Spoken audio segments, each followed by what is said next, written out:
I felt the blood drain from my face as Judge Harmon adjusted his glasses and stared directly at me. Mrs. Coleman, you've testified under oath that Mrs. Abernathy never requested these purchases. Is that correct? His voice echoed through the courtroom like a bell tolling my doom. I nodded, my throat suddenly parched, hands trembling beneath the table where no one could see. Then he held up that yellowed receipt, edges worn from being folded and unfolded countless times, with handwriting I knew all too well, my own. Then perhaps you can explain why your signature appears here, acknowledging her explicit instructions, dated March 17, 2022, for exactly these items totaling $12,873. The courtroom fell silent, all eyes boring into me. The familiar scent of lemon polish on the wooden benches suddenly felt suffocating, as my carefully constructed story collapsed like a house of cards. For 37 years, I prided myself on being honest, trustworthy, the person everyone in Mapleton relied on. My children's friends called me Aunt Linda, though we shared no blood. Neighbors left spare keys with me during vacations. When my husband Tom died 12 years ago, leaving me a widow at 58, the entire community rallied around me with such genuine care that I vowed to pay it forward for the rest of my days. How quickly those decades of reputation can evaporate in a single moment of exposed deceit. How strange to realize I'm the villain in someone else's story. But I'm getting ahead of myself. Let me tell you how I came to be sitting in that courthouse, caught in a lie that I never thought would see the light of day. It started 3 summers ago when Margaret Abernathy moved into the blue Victorian house next door. At 82, she was fiercely independent, despite her family's concerns. Her son Richard had wanted her in assisted living after her husband's death, but Margaret refused to leave the neighborhood where she'd raised her children. I first met her while planting my summer tomatoes. She was struggling with grocery bags, and I rushed to help. I can manage, she insisted, but her arthritic hands betrayed her as a bag split, sending oranges rolling across her driveway. I gathered them quickly, following her inside despite her protests. Her house smelled of lavender and old books, with family photos covering every surface. I'll never forget what she said that day as I arranged her groceries in the cupboards. I may be old, but I'm not helpless, remember that. Little did I know how those words would haunt me later. We fell into an easy friendship after that day. I'd bring over containers of soup or casserole, claiming I'd made too much for just myself. She'd invite me for tea in her sunroom, showing me treasures from her travels. A jade figurine from China, Turkish ceramics, amber beads from Poland. Margaret had been a literature professor before retirement, and her mind remained razor sharp. She told me stories about her late husband James, a civil engineer who'd helped design bridges across 3 states. 57 years we were married, she'd say, twisting her gold wedding band. Every morning, I still reach for him. Those quiet afternoons listening to her stories made me feel less alone in my own widowhood. I began checking in on her daily, gradually taking on small errands, picking up prescriptions, driving her to doctor appointments, helping sort through mail and bills. By Christmas that year, I had a key to her house and her trust. The trouble began the following spring when Richard visited from Seattle. I was in Margaret's kitchen making lunch when I overheard them arguing in the living room. "Mom, your accounts don't make sense," he said, voice tight with frustration. "There are withdrawals here for things you never mentioned buying." Margaret's reply was dismissive. "Don't fuss so, Richard. I'm perfectly capable of managing my finances." But his concern planted a seed of opportunity in my mind that I'm ashamed to say I nurtured. After he left, Margaret confided that Richard was always worrying about her money. "He thinks just because I'm old, I'm going to be swindled by every scammer who calls," she huffed. "I taught economics alongside literature for 15 years. I know how to balance a checkbook." She showed me her system then, meticulous ledgers tracking every penny spent since 1975. I nodded appreciatively while noticing something else, the substantial balance in her accounts. Would she even notice if small amounts disappeared? The first time was almost an accident. Margaret gave me $120 for groceries, and the bill came to $83.47. I should have returned her change.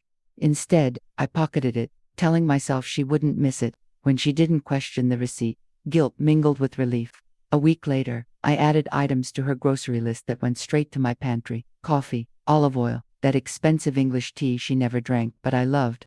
Small things. Justifiable things, I told myself. After all, wasn't I saving her thousands in home health care costs with my free help? But you know how these things progress. A slippery slope that begins with pocket change and ends with, well, we'll get to that. But first, I want you to understand how easily rationalization comes when you're sure no one is watching. How the boundaries between helping someone and helping yourself become conveniently blurred. By summer, I was handling most of Margaret's banking. My eyes can't make sense of these online statements, she complained, so I offered to sort them for her. I set up automatic bill pay through her checking account, showing her the confirmation screens while conveniently glossing over certain details. I began making small transfers, $200 here, $350 there, to an account I'd opened at a different bank. Nothing large enough to raise flags, just enough to help with my own mounting property taxes, the roof repair I'd been postponing, the dental work I couldn't afford, all things I genuinely needed. Not luxuries, not frivolous, necessary expenses that Medicare wouldn't cover and my teacher's pension stretched too thin to accommodate. In my mind, I was borrowing with the vague intention of repaying someday. In reality, I was stealing from a woman who trusted me completely. I'll tell you exactly how much I took over those 18 months when we get to the court documents. The total shocked even me when it was finally tallied. Margaret's memory began slipping that winter. Nothing dramatic, forgetting where she'd placed her glasses, repeating stories, momentarily confused about what day it was. Perfect cover for my activities, though I hate myself for thinking that now. Richard called more frequently, asking pointed questions about his mother's care. I always had reassuring answers ready. The doctor says she's doing wonderfully for her age. Yes, her blood pressure medication is working perfectly. Don't worry about the bills. I'm making sure everything's paid on time. I became indispensable, the caring neighbor everyone praised. What would Margaret do without Linda? They'd say at church or in the grocery store. I'd smile modestly, basking in their admiration while knowing what they didn't, that my bank account was growing at the same rate Margaret's was shrinking. The situation escalated when Margaret mentioned wanting to update her will. I've been thinking about what to leave to whom, she said. One afternoon, as we shared tea, Richard and his sister will get most everything, of course, but I'd like to leave something for you, too. My heart nearly stopped. Was this guilt or opportunity? Both, perhaps. I suggested she might want to make a list before calling her lawyer. Let me help you organize your thoughts, I offered, bringing out a notepad. She began detailing specific items: jewelry for her granddaughters, books for the local library, family heirlooms for Richard and Anne. Then she said something that should have stopped me cold, and for Linda, who's been like family to me these past 2 years. I'd like to leave $25,000 and my pearl necklace. $25,000, legitimately mine if I just stopped taking from her accounts and waited. But by then, I'd already borrowed nearly twice that amount, and patience has never been my virtue. The deeper I sank into deception, the more elaborate it became. I intercepted mail from banks and investment firms. Told Margaret her old computer was beyond repair when it merely needed rebooting, eliminating her ability to check accounts herself. I scheduled her doctor appointments 4 times when I could attend, ensuring I controlled what information she received. When she complained about having less money for Christmas gifts that year, I blamed inflation and suggested more modest presents. The Margaret I'd first met would have questioned this. The Margaret who existed now, more forgetful, more dependent, more isolated, simply nodded sadly and adjusted her expectations. Did I feel guilty? Of course. Every time I saw disappointment cloud her eyes, every time she scaled back some small pleasure because money was tighter these days, my conscience protested. But I'd become adept at silencing that inner voice with justifications that rang increasingly hollow, even to my own ears. Then came the jewelry incident that should have been my warning to stop. Margaret couldn't find her diamond tennis bracelet, a gift from her husband on their 50th anniversary. She was distraught, searching the same drawers repeatedly, growing more agitated by the hour. I helped her look, making a show of checking under furniture and between cushions, knowing all along it was in my own jewelry box at home. Maybe you lent it to Anne last time she visited, I suggested. Margaret shook her head, tears welling. James gave me that bracelet. He saved for months. I promised to keep looking, then found it 3 days later in the pocket of her winter coat, claiming it must have fallen in when she was wearing it last. Her relief was palpable, her gratitude effusive. As she clasped it back onto her thin wrist, I felt something shift inside me. Not remorse strong enough to change course, but a dim recognition of how far I'd strayed from the person I thought I was. I'll tell you what that bracelet was worth when we get to the insurance documents. The number might surprise you. The worst part wasn't the taking, it was the growing resentment I felt toward Margaret herself. Resentment that she had so much while I had so little. Resentment when she talked about Richard's successful tech career or Anne's beautiful home in Connecticut. Resentment when she showed me photos from European cruises she'd enjoyed with James. We saved carefully all our working years, she'd explain, and I'd nod while thinking about my Tom, who'd left me with more debts than assets and a pension that barely covered property taxes on our modest home. In my darkest moments, I convinced myself I deserved Margaret's money more than her children, who rarely visited, more than her grandchildren, who sent perfunctory birthday cards but called only when prompted. I was there daily, wasn't I? Bringing her meals, driving her to appointments, listening to the same stories repeatedly with feigned interest. Surely that entitled me to something. This twisted logic became my companion, drowning out the voice of conscience that grew fainter with each transgression. Would you believe I kept detailed records of everything I took? A separate notebook, hidden in my sewing basket, where I logged each loan with the date and amount. Perhaps I thought documenting my theft somehow made it less criminal, or maybe I truly intended to repay it all someday. Whatever the reason, that notebook would eventually become Exhibit B in the case against me. But I'm getting ahead of myself again. First came the turning point, the moment when my carefully constructed house of cards began to wobble. It happened on a Tuesday morning in April, exactly 13 months after I'd started taking from Margaret. The doorbell rang while I was helping her sort medications into her weekly pill organizer. Richard stood on the porch, unannounced and grim-faced. "Surprise visit, Mom," he said, kissing Margaret's cheek while giving me a look that made my blood run cold. "I thought we should go over your finances together. While I'm here." My mind raced as I made coffee for the three of us, desperately calculating what Richard might have discovered. Had he noticed the transfers, the missing statements, the irregular withdrawals? I set cookies on a plate with trembling hands, arranging them in a perfect circle, as if such domestic normalcy could shield me from what was coming. In the living room, Richard had already opened his laptop, spreadsheets visible on the screen. "Mom, I've been monitoring your accounts online," he said gently. My cup nearly slipped from my grasp. Online access. When had he set that up? There are some inconsistencies I'd like to understand. Margaret looked confused, then turned to me. "Linda handles all that now, Richard. She's been so helpful with the confusing computer things." Richard's gaze shifted to me, one eyebrow raised slightly. "I'm sure she has. Perhaps Linda can explain why your Vanguard account has decreased by nearly $47,000 in the past year when your normal annual withdrawals are around $15,000. I'd rehearsed excuses for this very scenario, but faced with Richard's direct question, they evaporated like morning mist.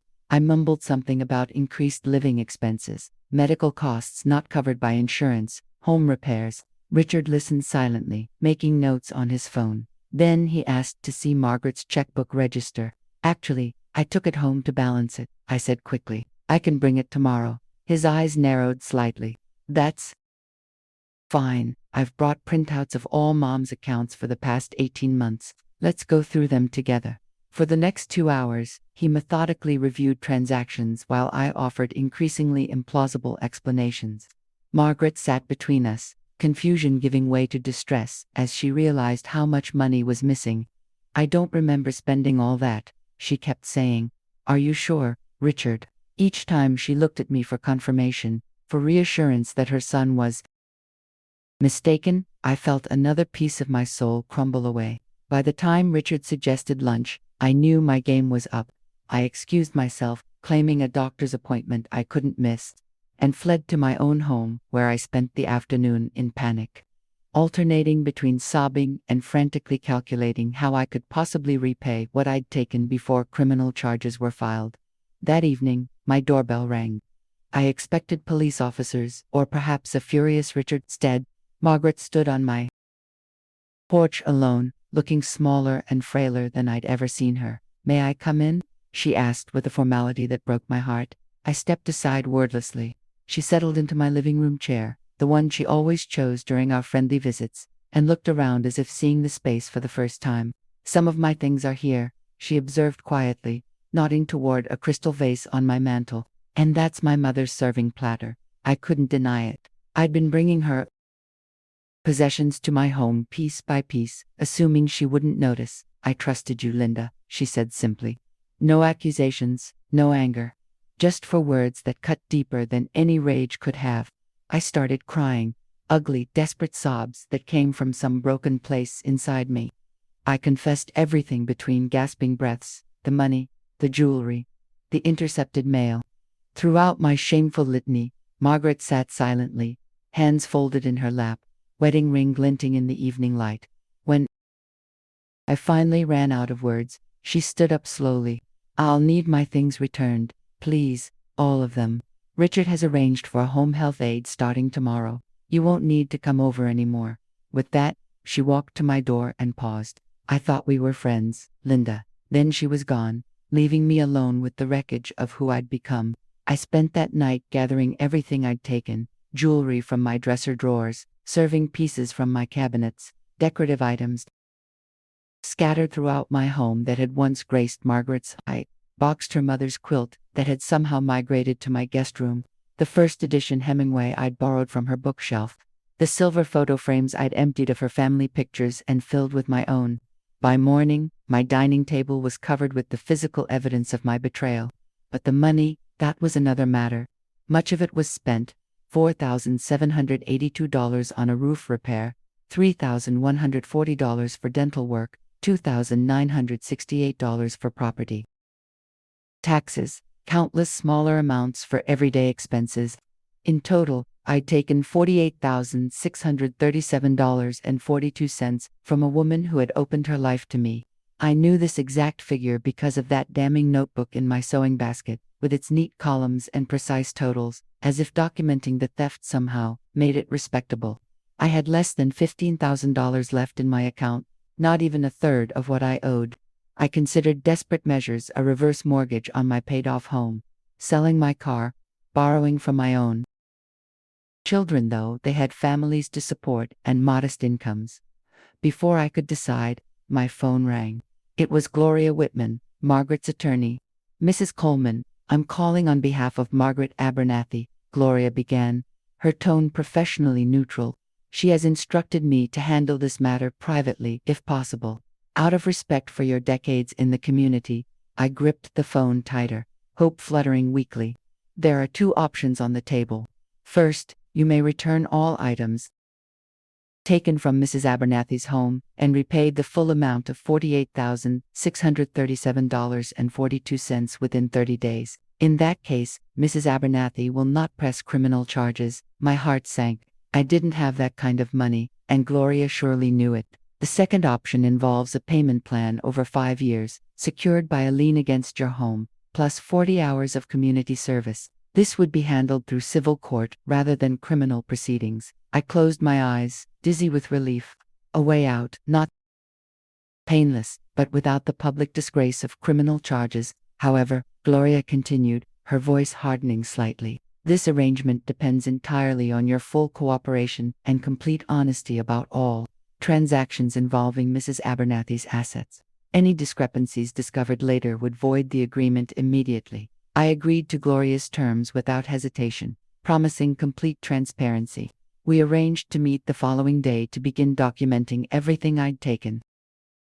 That night, I slept for the first time in days, relief mingling with shame in uneasy dreams. The next morning, I arrived at Gloria's office, clutching my notebook of transactions and a manila envelope containing receipts. I'd kept evidence of my own criminality that would now become part of my redemption. Her office smelled of coffee and leather-bound books, with certificates on the walls testifying to 30 years in elder law. Gloria indicated a chair across from her desk, gray eyes assessing me without judgment. Mrs. Coleman, before we begin, I want to be clear about something. What you did was not a series of mistakes or loans. It was elder financial abuse, a crime that carries up to 7 years in state prison. Mrs. Abernathy is showing extraordinary mercy by allowing this alternative arrangement. I nodded, unable to meet her gaze. Now, she said, opening a yellow legal pad, let's start with the earliest transaction and work forward. For 3 hours, we meticulously documented every dollar I'd taken, every item I'd removed from Margaret's home, every bill I'd manipulated. Gloria's assistant photographed the physical items I'd returned to my dining table, creating an inventory that would become part of our agreement. As we worked, I felt a strange lightening, as if each confession released some small portion of the weight I'd carried. When we finished, Gloria reviewed her notes. Based on your records, the total financial impact is $48,637.42. You currently have $14,328.17 available for immediate repayment. That leaves $34,309.25 to be repaid over 60 months at $571.82 per month, plus 3% interest. The monthly payment would strain my budget to breaking point, but I agreed without protest. There's one more thing, Gloria said, sliding a form across her desk. Mrs. Abernathy wants you to sign this statement acknowledging that you never had authorization to make purchases or financial transactions on her behalf, except for specific grocery orders with itemized receipts. I frowned, pen hovering over the document. But that's not entirely true. Sometimes she did ask me to buy things for her. Gloria's expression remained impassive. Do you have documentation of those requests? Written instructions, perhaps? I shook my head slowly. It was verbal. She'd ask me to pick things up while I was out. Gloria made a note. Without written authorization, those distinctions become your word against hers. And given the circumstances, she let the implication hang in the air between us. I signed the paper, another compromise in a growing list of moral concessions. If the document made the civil arrangement possible, what did it matter if it wasn't perfectly accurate? I would learn later how greatly that particular rationalization would cost me. But in that moment, with the possibility of criminal charges receding, I thought the worst was behind me. I was wrong. The true reckoning was still to come, in a courtroom where that signed statement would return to haunt me in ways I couldn't imagine. The agreement was filed the following week. I paid the initial $14,328.17, emptying my savings and selling my grandmother's silver to make up the difference. The first monthly payment of $571.82 left me with barely enough for utilities and food. But I managed. Richard had moved his mother to an assisted living facility closer to his home in Seattle, her Victorian house standing empty except for the home health aide who checked on it weekly. I avoided looking at it when I collected my mail or watered my garden, the drawn blinds like closed eyes refusing to acknowledge my presence. Neighbors asked about Margaret's sudden departure, and I offered vague explanations about her declining health and Richard's insistence she'll be closer to family. Most accepted this without question. A few, those who knew Margaret well enough to doubt she'd leave willingly, watched me with speculative gazes when I encountered them at the grocery store or post office. I lost weight. I stopped attending church. I declined invitations until they ceased coming. 6 months passed in this purgatory of my own making. Then came this certified letter that changed everything. It was from the district attorney's office, informing me that criminal charges were being filed despite the civil arrangement. Apparently, Richard had discovered additional discrepancies, transactions I hadn't disclosed, purchases made using his mother's credit card that I'd intercepted before statements arrived. He'd found records of jewelry sold to a dealer in Portland, including Margaret's diamond tennis bracelet that I'd claimed to find in her coat pocket. That bracelet, it turned out, had been appraised for insurance at $18,750 just 3 years earlier. The dealer had paid me $7,200 for it, barely a third of its value. I'd never recorded that transaction in my notebook of loans. It hadn't seemed part of the same pattern somehow, as if selling stolen jewelry existed in a different moral category than transferring funds between accounts. The district attorney disagreed. The letter detailed 3 felony counts of theft by deception, 1 count of exploitation of a vulnerable elder, and 1 count of fraud. If convicted on all charges, I faced up to 15 years in prison. At 65, that could effectively be a life sentence. The public defender assigned to my case was a young woman named Melissa Chen, barely 30, with serious eyes and a no-nonsense demeanor. The DA is pushing hard on this one, she told me during our first meeting in a windowless room at the county courthouse. Elder abuse cases are priorities in this district, especially when the evidence is this substantial. I clutched my purse with white-knuckled fingers, still unable to believe this was happening, but we had an agreement. I've been making the payments. Melissa sighed, tucking a strand of dark hair behind her ear. The civil agreement with Mrs. Abernathy's attorney covered only what you disclosed at that time. The additional items, particularly the bracelet, void that agreement under paragraph 6, section 3. She tapped a yellow legal pad with her pen. Mrs. Coleman, I need to know everything now. No more surprises. What else haven't you told me? I started crying, mascara tracking down my lined cheeks. Nothing, I swear. The bracelet was the only thing I sold. Melissa handed me a tissue. What about the credit card purchases? I blinked in confusion. What credit card purchases? The next 2 hours were excruciating as Melissa showed me photocopies of credit card statements spanning 16 months. Charges for restaurants I'd never visited, clothing stores where I'd never shopped, even airline tickets to Phoenix where my sister lived. I shook my head repeatedly. That wasn't me. I never had her credit cards. Melissa looked skeptical. The signatures matched yours on the receipts, and several purchases were delivered to your home address. I felt the room tilt sideways, nausea rising. That's impossible. I never ordered anything to my house using Margaret's cards. Never. Melissa made notes, her expression unreadable. The prosecution has video from 3 stores showing someone matching your description making these purchases. They also have testimony from delivery drivers confirming drop-offs at your address. I pressed my hands against my temples, trying to force my brain to make sense of this information I don't understand. I took money, yes. I took some of her things, yes. But I never used her credit cards. You have to believe me. Melissa closed her notebook. It doesn't matter what I believe, Mrs. Coleman. What matters is what we can prove. As I drove home that day, my mind raced through possibilities. Had I somehow forgotten using Margaret's cards? No, that was absurd. I'd been meticulous about my theft, keeping records, avoiding anything that could be easily traced. Credit cards would have been far too risky. Someone else must have had access to those cards. But who? The home health aide Richard had hired. Unlikely. The charges began long before Margaret moved to Seattle. Richard himself. The thought startled me. Would he frame me to ensure I faced criminal charges? But why bother when he already had enough evidence to void our agreement? Round and round my thoughts spun as I pulled into my driveway. I was so distracted I nearly missed the unfamiliar car parked across the street, a blue sedan with rental plates. As I got out of my car, the driver's door opened and a woman stepped out. She looked to be in her early 40s, with Margaret's high cheekbones and direct gaze.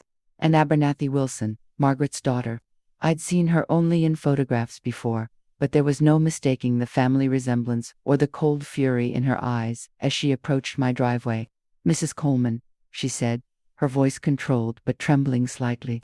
I'm Ann Wilson, Margaret Abernathy's daughter. I nodded, keys clutched defensively in my hand. I know who you are. Your mother spoke of you often. Ann's jaw tightened. Did she? While you were stealing from her, did you two have nice chats about her family? I flinched as if she'd slapped me. I made a terrible mistake. I'm trying to make it right. Ann laughed, a harsh sound without humor. Is that what you call it? A mistake? You systematically exploited an elderly woman who trusted you. You stole her money, her possessions, her sense of security in her own home. Each accusation landed like a physical blow. I had no defense, so I stood silently as she continued. Do you know what this has done to her? She won't trust anyone now. Not the staff at her new home. Not her neighbors, sometimes not even Richard or me. She asks every day if her door is locked, if her wallet is safe. At night, she hides jewelry under her mattress like a child. You didn't just take her money, Mrs. Coleman. You took her peace of mind. How do you repay that? I had no answer. We stood in uncomfortable silence until Anne spoke again, her voice lower now. I didn't come to yell at you, though God knows you deserve it. I came to give you this. She held out a white business card. This is the contact information for Detective Santos, who's investigating the credit card fraud. I took the card automatically, confusion evident on my face. Anne studied me for a long moment. You really don't know, do you? I shook my head, bewildered. Know what? She sighed, anger giving way to something more complex. Those credit card charges, the ones you keep denying, most of them were made right here in Mapleton while you were documented to be elsewhere. The clothing delivered to your address was never in your size. The restaurant charges were always for 2 people. Understanding dawned slowly, pieces clicking into place with sickening clarity. Someone was setting me up, I whispered. Anne nodded grimly. The question is who and why. Detective Santos would like to speak with you tomorrow morning. She thinks you might have insights that would help her investigation. With that, she turned and walked back to her rental car, leaving me standing in my driveway clutching a business card and a new, fragile tendril of hope. Detective Elena Santos was nothing like the stern, intimidating figure I'd imagined. In her mid-40s with curly hair pulled back in a practical ponytail, she greeted me with a firm handshake in an interview room at the Mapleton Police Department. Mrs. Coleman, thank you for coming in voluntarily, she said, opening a thick file folder. I understand from Ms. Chen that you're denying any involvement with the credit card charges attributed to Mrs. Abernathy's accounts. I nodded eagerly. Yes, that's right. I never had her cards. I never ordered anything to my house using her name. Detective Santos made a note. Yet deliveries were made to your address. How do you explain that? I spread my hands helplessly. I can't. I work 3 days a week at the library. Anyone could have accepted deliveries when I wasn't home. She nodded thoughtfully. And the signatures on the receipts. They appear to match yours. I leaned forward. Detective, I've admitted to taking money from Margaret's accounts. I've confessed to everything I did. Why would I lie about the credit cards when I've been honest about worse crimes? She studied me for a long moment. That's actually a good question, Mrs. Coleman, and it's part of why we're having this conversation. For the next hour, Detective Santos showed me evidence that simultaneously implicated and exonerated me. Restaurant receipts signed in handwriting eerily similar to mine, but from evenings when I was documented to be playing bridge at Elaine Hoffman's house 4 miles away, clothing deliveries accepted at my address, but in sizes 8 to 10 when I'd worn a 14 to 16 for 20 years. Online purchases made from an IP address that wasn't mine. Someone went to extraordinary lengths to make these charges appear to be your doing, Detective Santos concluded, closing the file. The question is why, and who had access to both Mrs. Abernathy's credit information and your home. I thought about who had keys to my house, my daughter in Chicago, my son in Boston, neither of whom had been to Mapleton in over a year, my next-door neighbor on the other side, who collected my mail when I visited my sister twice a year, and Margaret. I said suddenly. Margaret had a key to my house. I gave it to her in case of emergencies. Detective Santos raised an eyebrow. And who might have had access to that key? The answer came to me in a flash of clarity. Richard. Richard was staying at his mother's house during his visits. He could have used her key any time. Detective Santos didn't dismiss my theory outright, which gave me courage to continue. Richard was the one who discovered the additional discrepancies that voided our civil agreement. He was the one pushing for criminal charges all along. I hesitated, then added, he also controls his mother's finances now that she's in Seattle. He has power of attorney. Detective Santos made notes without comment. Mrs. Coleman, I'm not suggesting your theory has merit yet, but I am curious what motive would Richard Abernathy have for framing you? The evidence against you regarding the bank transfers and stolen items is already substantial. I thought about this, trying to view the situation objectively. I don't know, I admitted finally. It seems excessive, unless a memory surfaced Margaret mentioning Richard's financial troubles after his tech startup collapsed. Margaret once told me Richard had lost a significant investment. She was considering helping him with a loan. This was before I before I started taking from her accounts. Detective Santos closed her notebook and stood up. Mrs. Coleman, I can't promise where this investigation will lead. The charges against you regarding the bank transfers and stolen property remain valid. However, I will look into these credit card transactions more thoroughly. If someone else is responsible, we need to know. She handed me her card with her direct number. If you think of anything else that might be relevant, call me immediately. As I left the police station, a strange mixture of dread and hope churned in my stomach. My crimes were still real, still deserving of punishment. But perhaps the full weight of justice wouldn't fall quite as heavily as I'd feared. I drove home slowly, mind racing with possibilities. Could Richard have orchestrated an elaborate scheme to frame me? And if so, how could I possibly prove it? The answers would come sooner than I expected, from a source I never anticipated. 2 days later, my doorbell rang just after 7 p.m. I wasn't expecting anyone, and briefly considered not answering.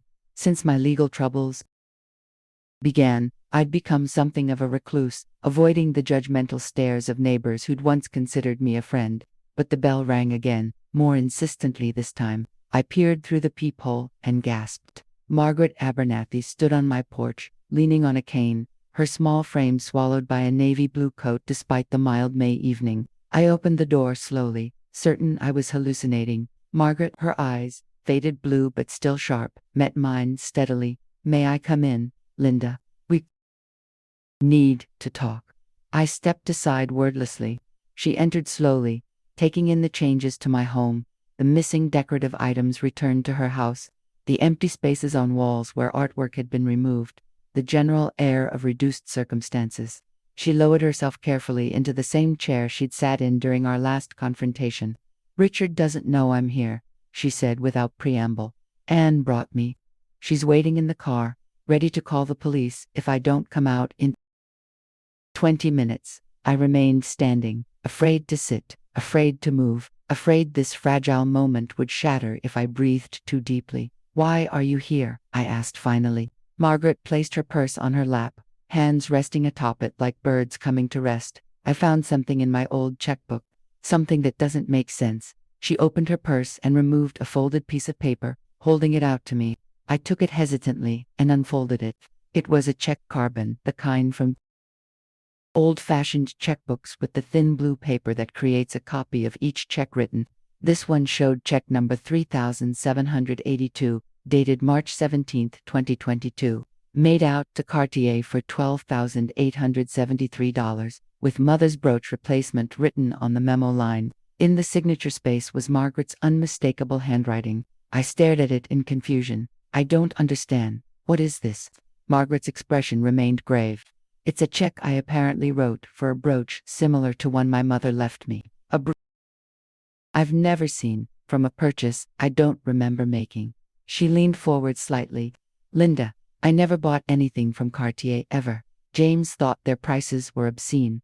I sank into the chair opposite her, the carbon paper trembling in my hand. But this is your handwriting, your signature. Margaret nodded slowly. Yes, it appears to be, just as the signatures on those credit card receipts appear to be yours. Understanding dawned like a cold sun. You think someone forged this check and the credit card receipts? Margaret's eyes didn't waver. I think someone has been playing a very complex game with both of us. Linda, don't misunderstand me. I haven't forgotten or forgiven what you admitted to taking. That betrayal was real and deeply painful. Her voice caught slightly before she continued. But I've known you for 3 years, and I was a professor for 35. I've developed some skill at recognizing when someone is lying and when they're telling the truth. You were genuinely confused about those credit card charges, and I genuinely have no memory of writing this check or buying any brooch. She reached for the carbon, her fingers brushing mine as she took it back. The question becomes, who benefits from making me believe you took more than you did, and making the authorities believe the same? As if summoned by her question, my phone rang. The caller ID showed Detective Santos. I answered with trembling fingers, putting the call on speaker. Mrs. Coleman, I'm glad I reached you. We've had an interesting development in the investigation. I glanced at Margaret, who nodded encouragement. I'm listening, Detective, and actually, Mrs. Abernathy is with me right now. There was a brief pause. Is that so? That's convenient. Mrs. Abernathy, are you there voluntarily? Margaret leaned toward the phone. Entirely voluntarily. Detective, my daughter Anne brought me and is waiting outside. What have you discovered, Detective Santos? Cleared her throat. We executed a search warrant on a storage unit rented in Mrs. Coleman's name but paid for with a credit card belonging to Richard Abernathy. Inside, we found clothing in sizes 8 to 10, jewelry matching descriptions of items reported stolen from your home, and most interestingly, a series of practice sheets with attempts to perfect Mrs. Coleman's signature. The silence that followed was broken only by Margaret's sharp intake of breath. Richard, my Richard did this. Her voice had gone thin, elderly in a way I'd never heard before. Why would he do such a thing? Detective Santos spoke carefully. We're still piecing this together, but financial records indicate Mr. Abernathy has been in significant debt for several years. As power of attorney for your accounts, he's been making transfers to his personal accounts far exceeding what Mrs. Coleman took. It appears he used her admitted theft as cover for his own, more substantial embezzlement. I watched Margaret's face crumple, her carefully maintained composure finally breaking. How much? She whispered. How much did he take? Detective Santos's voice was gentle. We've traced approximately $257,000 in transfers over the past 14 months. We believe there may be more we haven't yet discovered. Margaret closed her eyes, tears slipping down her lined cheeks.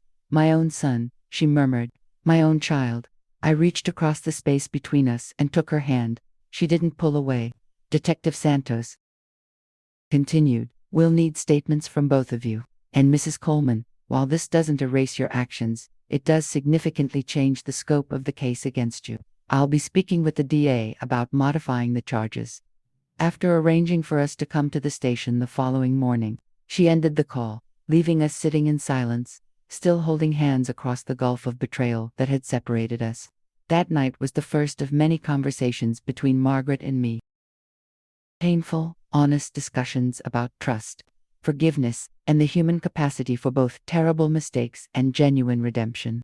I confessed everything I'd done without excuses or rationalizations.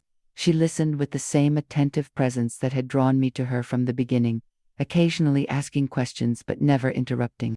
When I finished, she shared her own story, her growing confusion about her finances, her hurt at discovering my betrayal, and the devastating realization that her son had exploited her vulnerability far more extensively than I had. He used your actions as a smokescreen, she said quietly. Each time I questioned a missing amount, he would redirect my attention to what you had taken. Even the move to Seattle was strategic, isolating me from anyone who might help me see the full picture. We talked until dawn, two wounded women finding unexpected solace in shared pain. By morning, something had shifted between us. Not forgiveness exactly, not yet, but perhaps the first tentative step on that long and difficult path. The legal proceedings that followed were complex and often bewildering. Richard was arrested and charged with multiple felony counts of fraud, forgery, elder abuse, and evidence tampering. My own charges were reduced significantly in exchange for testimony against him. The district attorney, a stern woman named Catherine Oakes, made it clear this was pragmatic, not merciful. You're still guilty of theft, Mrs. Coleman. But your cooperation helps us build a stronger case against the larger criminal enterprise. I accepted this assessment without protests, grateful for any reduction in potential prison time. Margaret attended every hearing, sitting straight-backed in the front row, watching her son and her former friend face the consequences of betraying her trust. Anne remained at her side, protective and vigilant. I noticed how she would adjust Margaret's shawl when the courtroom grew chilly, how she would whisper explanations of legal terminology in her mother's ear. These small gestures of daughter's care were painful to witness, knowing how I had exploited their geographic separation to insert myself into Margaret's life, which brings me back to that moment I described at the beginning, the moment when Judge Harmon held up the yellowed receipt with my signature, acknowledging Margaret's explicit instructions for purchases I'd claimed she never made.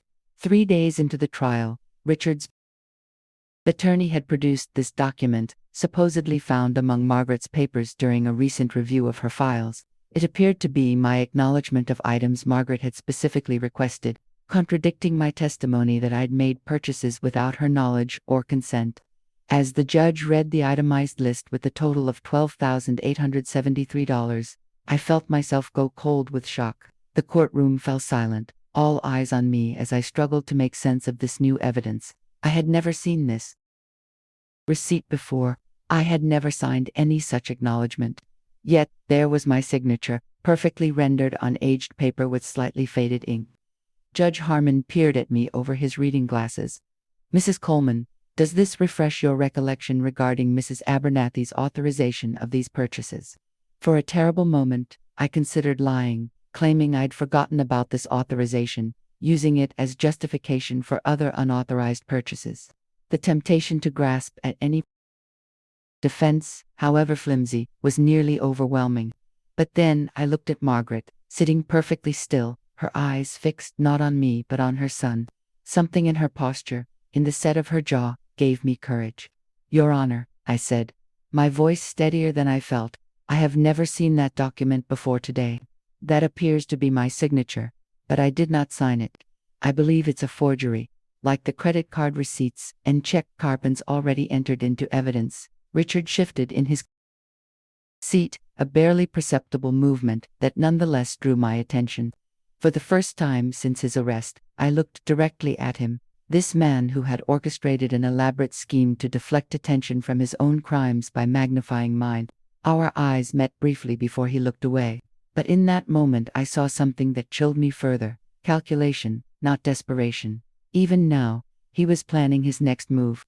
The judge ordered a brief recess while the document was taken for preliminary forensic examination. In the hallway outside the courtroom, Detective Santos approached me, her expression thoughtful. "That was a risky stance to take," she observed. "If that document proves genuine, you've just added perjury to your charges." I nodded, understanding the gamble. "It's not genuine.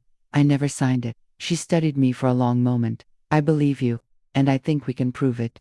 The question is why Richard would introduce such a risky forgery at this stage of the trial." Before I could respond, Anne joined us, her face tight with tension. "The paper," she said without preamble. "It's wrong for the date." Detective Santos raised an eyebrow. "Explain."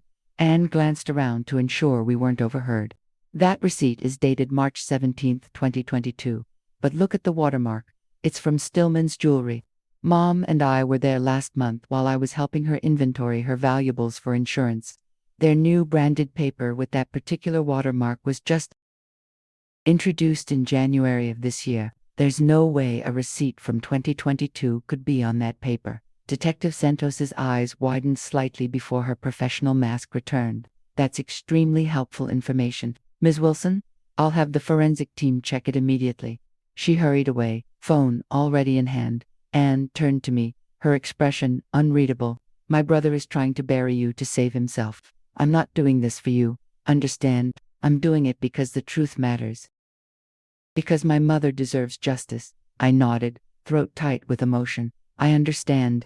Thank you." She hesitated, then added in a lower voice, "Mom told me about your conversation that night, about how you've been helping with the investigation. She says you're trying to make amends." I couldn't meet her gaze. "It's not enough. It will never be enough.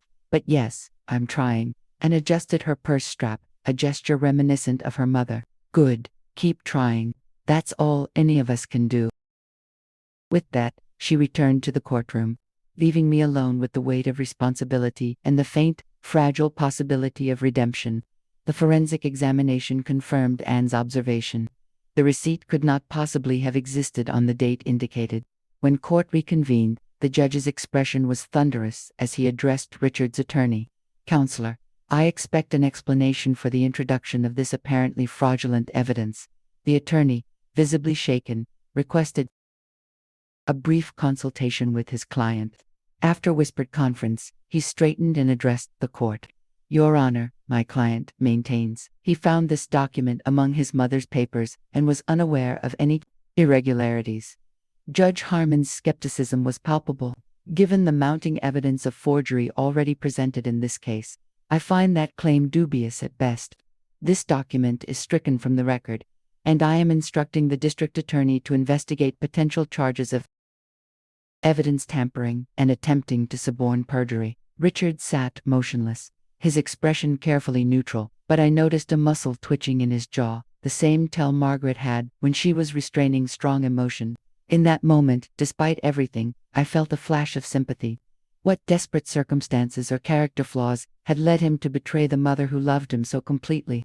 What would have happened to me if my own deceptions had continued unchecked there but for the grace of God, as they say?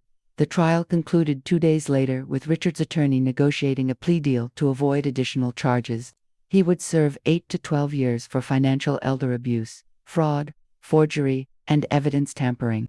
The judge ordered full restitution of the $257,000 stolen from Margaret's accounts, though everyone understood the likelihood of recovery was minimal given Richard's financial state. As for me, my reduced charges resulted in a sentence of 2 years probation, 200 hours of community service, and continued adherence to the repayment plan originally negotiated with Gloria Whitman. The judge made it clear this leniency was due entirely to my cooperation with the investigation and Margaret's request for reduced charges, not any diminishment of my culpability. "Mrs. Coleman," he said during sentencing, those piercing eyes fixed on mine, "you betrayed the trust of a vulnerable person who had opened her home and heart to you.